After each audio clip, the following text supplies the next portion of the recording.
সুপ্রিয় বন্ধুগণ, আসসালামু আলাইকুম ওয়া রাহমাতুল্লাহ। আজকে Redmi Note 10 Pro Max এর ক্যামেরা সমস্যা নিয়ে একটি ভিডিও দিতে চলেছি। আশা করি শুরু থেকে শেষ পর্যন্ত ভিডিওটি দেখবেন। এই ভিডিওতে আপনারা জানতে পারবেন একটি মাদারবোর্ডের আইসি সোয়াপ করার পরে যদি ক্যামেরা না আসে তাহলে আপনি কাজ করবেন এবং কিভাবে এই ক্যামেরাটা সমাধান করবেন।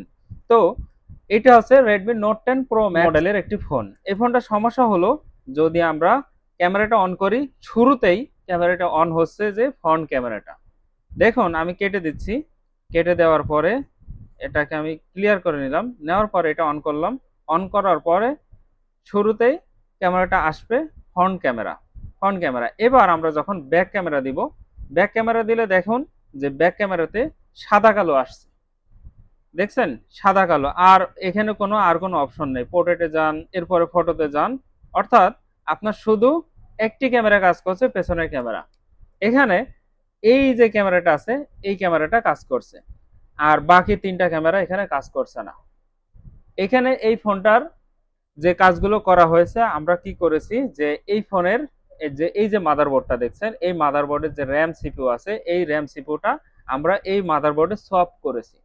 সোয়াপ করার পরে এই র্যাম সিপিইউতে যে ক্যামেরা ইনস্টল করা ছিল সেই ক্যামেরা আমরা এখানে লাগিয়েছি, কিন্তু ক্যামেরাটা অন হচ্ছে না। এখানে আপনাকে একটা টিপস অ্যাপ্লাই করতে হবে, যেটির মাধ্যমে আপনারা এই ক্যামেরার যে ফুল সেটআপ আছে এটা এই মাদারবোর্ডের সাথে অ্যাক্টিভ করতে পারবেন। তো যার জন্য আপনাকে করতে হবে কি, যে এই মাদারবোর্ডটা প্রয়োজন হবে এবং এই মাদারবোর্ড আর এই মাদারবোর্ডের একটি রেজিস্ট্যান্স আমরা পরিবর্তন করব। তো চলুন আমরা ভিডিও স্ক্রিনে যাই এবং সেখান থেকে আমরা এটা পরিবর্তন করে আপনাদেরকে সরাসরি দেখাই। এটা হলো যে যেটার মধ্যে আমরা বোর্ড সোয়াপ করেছি এবং এটা হলো পুরাতন মাদারবোর্ড।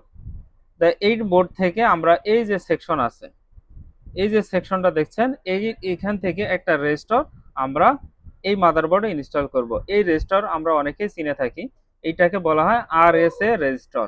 আরএসএ রেজিস্টারটা আমরা এখান থেকে এখানে স্থানান্তর করব। অলরেডি টিন দুটা কেটে রাখছি ভিডিওটা সংক্ষেপ করার জন্য। তো আপনারা ভিডিওটা দেখতে থাকুন যে কিভাবে আমি এই ক্যামেরাটা সমাধান করব। এই ধরনের ভিডিও আপনি ইউটিউবে পাবেন না।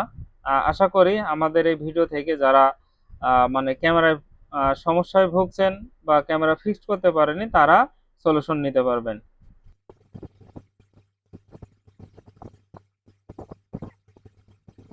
আমরা জাস্ট আরএসএস যে রেজিস্টার আছে, রেজিস্টার সহ আমরা এটা পরিবর্তন করলাম।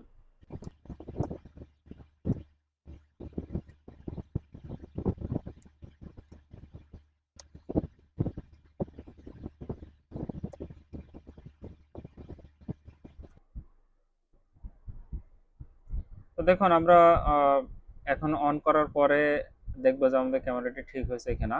আমরা মূলত এখানে কাজটা করেছি যে আরএসএস যে রেজিস্টার আছে, রেজিস্টারটা পুরাতন বোর্ড থেকে আমরা নতুন বোর্ডে লাগিয়েছি। এটা অনেকে জানে না, যার কারণে দীর্ঘ সময় ধরে রিভলভিং করে যায় কোনো কাজ হয় না। এখানে ধরুন এখানে যে ক্যামেরার যে কানেকশনগুলো আছে, এই কানেকশনগুলো আপনি যদি এখানে ভ্যালু দেখেন, জিআর ভ্যালু প্রত্যেকটাই সেম ভ্যালু পাবেন। এবং আপনার যদি ক্যামেরার সমস্যা দেখায়, তাহলে দেখাবে 3 সেকেন্ড ইরর বা ক্যান নট কানেক্ট, এরকম দেখাবে যদি সিপোল লাইন মিসিং থাকে। সেক্ষেত্রে আপনারা ফার্স্ট টাইমে বুঝে নেবেন যদি আপনাদের পেছনে ক্যামেরা অন হয় এবং যদি ব্ল্যাক স্ক্রিন শো করে, মানে ব্ল্যাক সাদা কালো এরকম, যে মানে রঙিন না হয়ে যে সাদা কালো থাকে, তাহলে এখানে আপনার আর কোনো মাপার কোনো প্রয়োজন নাই। মনে করবেন যে ক্যামেরাগুলো ঠিক আছে, জাস্ট যে রেজিস্টার আছে, আরএস এর রেজিস্টার আছে, এই আরএস এর রেজিস্টারটা চেঞ্জ করবেন। যদি আপনাদের কাছে আরএস এর রেজিস্টার না থাকে, তাহলে কি করবেন, সেটার জন্য আপনারা আপনাদের যে বোর্ডের এই অংশ আছে, এই অংশের আমাকে একটা ছবি দিবেন, অথবা এখানে দেখেন ছোট্ট করে লেখা আছে 108 মেগাপিক্সেল এবং 64 মেগাপিক্সেল ক্যামেরার যে রেজুলেশন, সেটা এখানে লেখা আছে ছোট্ট করে। এর মাথায় যে লেখা আছে এই জায়গায় থাকবে। এটা দেখে আপনি আমার কমেন্ট বক্সে কমেন্ট করবেন। অবশ্যই আপনি কত ওহমসের রেজিস্টার ব্যবহার করবেন এবং কত ওহমসের রেজিস্টার ইউজ করলে আপনার কাজটি হবে, সেটা আমি কমেন্ট বক্সে জানিয়ে দিব। তো দেখেন যে নরমালি কাজটা করতে বেশি সময় লাগেনি, কিন্তু এটার জন্য অনেকের ভোগান্তি পোহাতে হয়। এবং এখানে দেখেন যে আপনার প্রত্যেকটা ক্যামেরা এখন কাজ করছে। 0.6, তারপর 1x, এরপর 2x, আমরা যতগুলো ক্যামেরা অপশন দেখছি প্রত্যেকটা কাজ করছে। এবং আমরা যদি সামনের ক্যামেরা দেখি, সামনের ক্যামেরা দেখা যাচ্ছে। মোটামুটি কাজটা কমপ্লিট হয়েছে আলহামদুলিল্লাহ। এই কাজটা এরকম সলিউশন যদি রেগুলার পেতে চান তবে আমাদের পেজটি ফলো করে থাকুন এবং আমাদের চ্যানেলটি সাবস্ক্রাইব করুন।